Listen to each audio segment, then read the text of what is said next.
कसम विद्या माय खाए कहत बाटी, अगर तू हमार बाप न होता ना तो हार ते रही कह देते रही।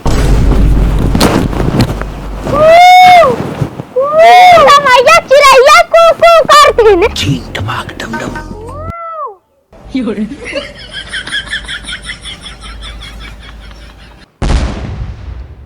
ले पकड़ और जानते माल और पूरा रेडी के रखे सिर्फ दगाओ वापस। जल्दी का सारे कपारे में बहुत टेंशन बाटे। ले साहब मैंने साहब गिरफ्तार कर लिया। अम्मी अरे बचा ले। ये बुढ़वा तई चल घरे, हम इन्हन गिरफ्तार करके लेके आवत ही। साहेब कहिए तू गांजा फूके लेगा।